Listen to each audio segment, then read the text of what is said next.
Continuing on this morning with our Money Monday segment, we have David Seeger here with us, the CEO and President of Great Lakes Credit Union. Again, always happy to have him to discuss what's most important when it comes to our finances.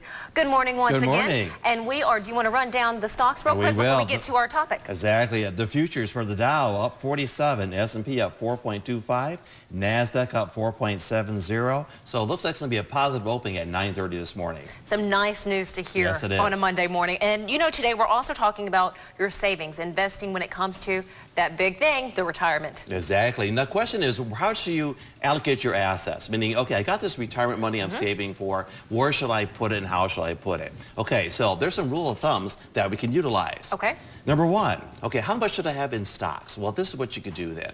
Take your age. Take 100, subtract your age, and that resulting amount is the percentage you should have in stocks. Okay. For example, you got, let's say you're 40 years old, so 100 minus 40 is 60. So 60% of your assets should be allocated to the stock market. So it gives you a rule of thumb there. Okay, now, what to buy or to invest? Well, the most simplistic way of doing it for the unsophisticated type of investor would be to get an index fund. What's an index fund? Well, an index fund is a fund that is tied to, like the Standard & Poor's, the S&P we talk about. Basically, that's a group of stocks that follow and rise along with the market.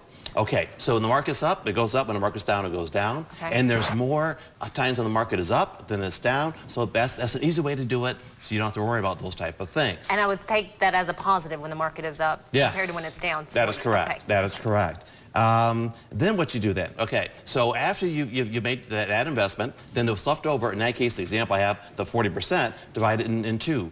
Half of it will go into a bond fund, an intermediate bond fund, and then number two, the other part will go into a plain old money market account, which is your cash or liquidity as we call it.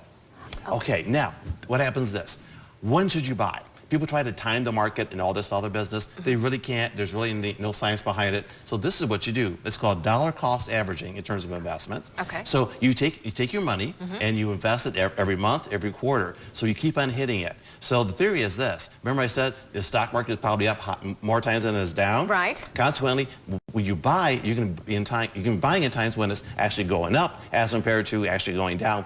So it's called dollar cost averaging. So you just throw your money at it, and it hits probably when it's better as compared to when it's worse. So that's the concept behind that.